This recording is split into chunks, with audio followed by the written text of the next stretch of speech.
Hello, I am Canon EOS photographer, Randall and Rueff, and today I'm going to show you the best lens that I have in my arsenal.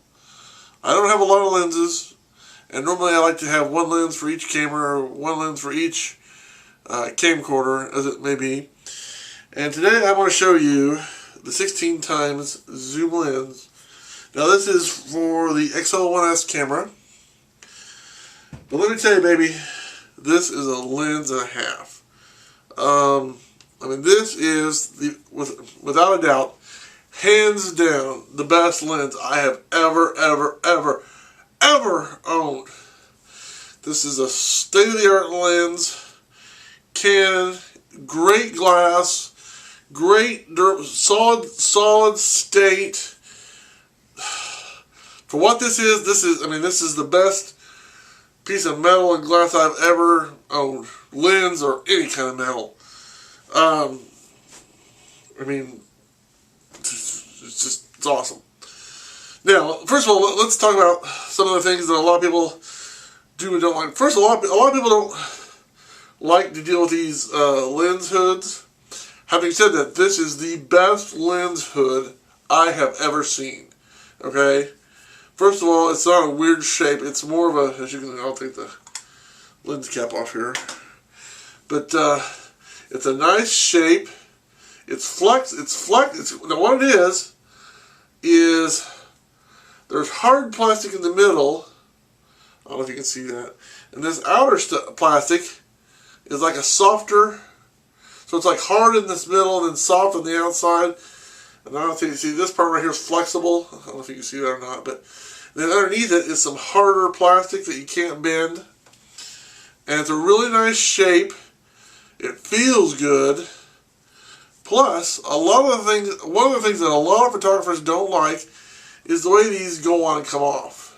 Well, with this particular lens hood, it's got a little screw here that you unscrew.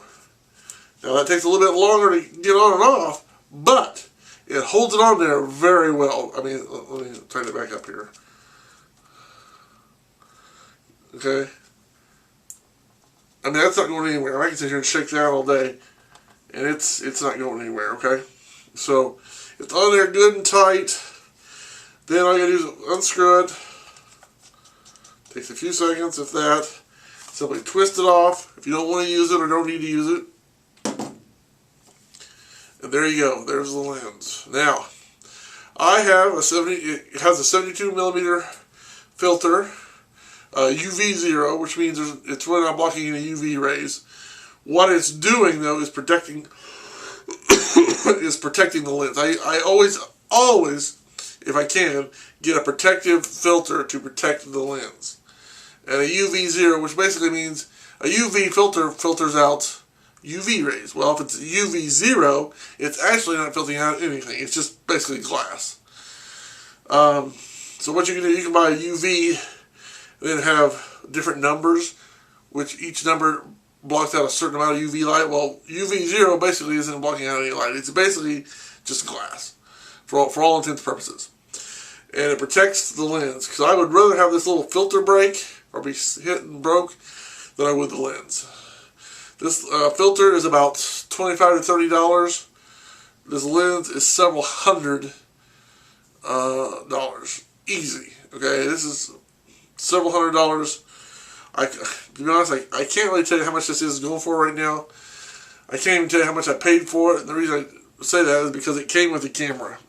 $4,000 plus $500 rebate for the. I mean, all of this came together, so I couldn't really tell you how much the lens just by itself is or was or is running right now. But this is a state-of-the-art piece of. Now, the standard zoom lens now has been replaced with a 16. This is a 16. It's now been replaced with a 20. 20 for cameras like this are now the standard. When I bought this camera, the 16 was the standard, but they've upped the ante, which is good. But a 16 times, I mean, this is the lens. Now, let's say about some of the features here. Now, it's got a built-in stabilizer, So if you shake a lot, you can turn that on. Or even if you don't shake a whole lot, I always leave it on. I'll be honest, I never turn it off. I don't know why you'd want it on off. It's got an ND filter, a night and day filter. So, for example, if it gets too bright or too dark, well, depending if you have an ND, if it's too bright, you can switch your ND filter on, and it puts a lens of darkness over it. I don't know how it does it, but it puts the filter over it, and it creates so it's a lot darker. Of course, you might want to turn it off. I usually leave it off. When you're recording and it's real bright, you'll know, hey, I need to hit the ND filter, or vice versa, turn it off if it's too dark. Now, it has an autofocus and a manual. I always leave it to autofocus. However, if you're in manual and you want to go to autofocus, you can just push this and it goes to autofocus. Or if you're already in autofocus and you want to just refocus real quick, push autofocus and it gets a good focus real quick. So that button has some neat features and works real good. It's really fast. It's not perfect. Now, I'm not going to say it's perfect, but it's very fast, very durable. I mean, it doesn't weigh that much considering everything that's packed. I mean, if you consider everything this lens can do and is, I mean, it's all the mechanical parts. There's no push-pull, which a lot of people love. It's all turn here. Your focal length and your focus rings are right here, so it's like there's no pushing. There's no dirt, or it's a lot less likely to get dirt or water in it, because with the push-pull lens you got air coming out. This isn't a push-pull lens, so you don't have that problem. All you got is a twisty of the focus and the focal length. So I mean, now it's XL 5.5 to 88 millimeters. Now that is not the same as a camera, as a digital SLR or SLR. It's closer to 50 to 500 in photography terms. It's close to that. I'm not sure exactly what the exact one is, but it's pretty close to that. And but it's an awesome lens. I mean, if you're going to do HD, this is excellent. If you're going to do standard definition, this is excellent. I mean, this lens can be used for 4K. When it comes to that kind of thing, it's not really the lens, it's the camera. It's the sensor that you're recording on. And having said that, to shoot anything, if you had, I mean, this is a standard definition camera and this is what it came with, but the fact that it's 4K, it doesn't have anything to do with the lens. The lens has nothing to do with, is it 2K or 4K or that doesn't have anything to do with it. That has to do with the sensor that's in the camera or video camera or whatever. And if you've got a camera that can fit this lens, you can shoot 4K, whatever may come in the future. But this is an awesome lens. I love it. I wish it was a 20 times. I wish it was 25 times. Of course, that's always, you're always going to want more as far as that goes. But it's got inline stable, it's got the stabilizer, it's got the ND filter, it's got the autofocus, manual focus in a good spot.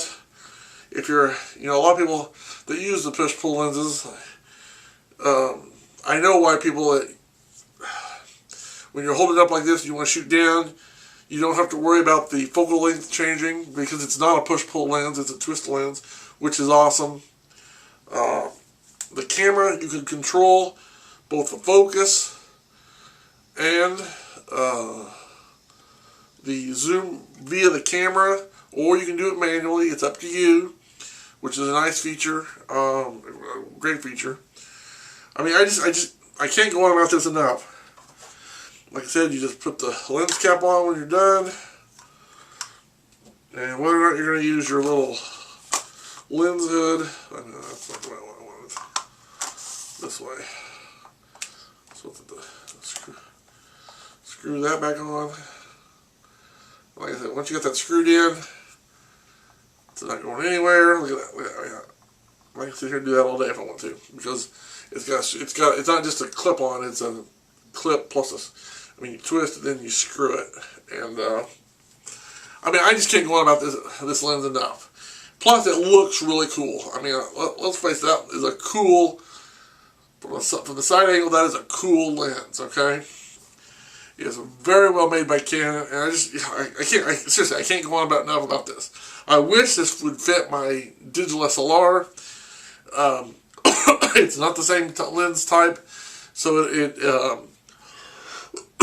it's made for the camcorder. Now, there is an adapter you can buy. I'm told, or I understand there's an adapter you can get to adapt this to a digital SLR or an SLR, but I'm not sure if I remember reading right. You either lose some of the focal length and maybe the autofocus. I'm not sure.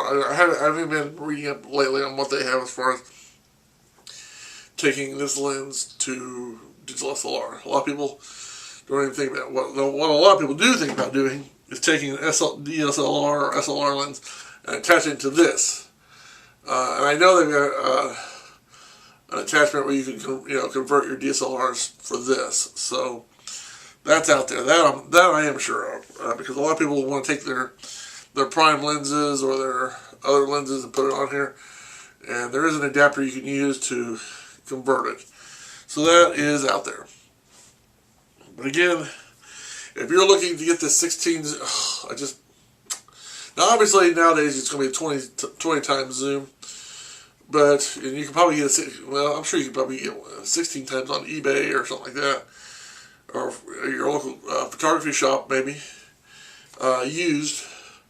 But even used, of course I take good care of my equipment, and I love my equipment because I spend my own money, and I have, these have to last a long. This is over 10 years old, and I still love it. It's a great lens for the video.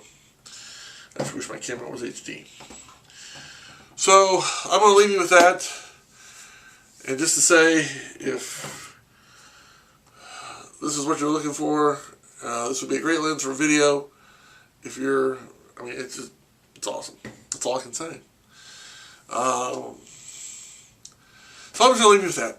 So until next time, I'm Canon EOS for Randall saying thanks for watching. Have a good day, and may God bless you. Bye. And as always, keep taking those pictures.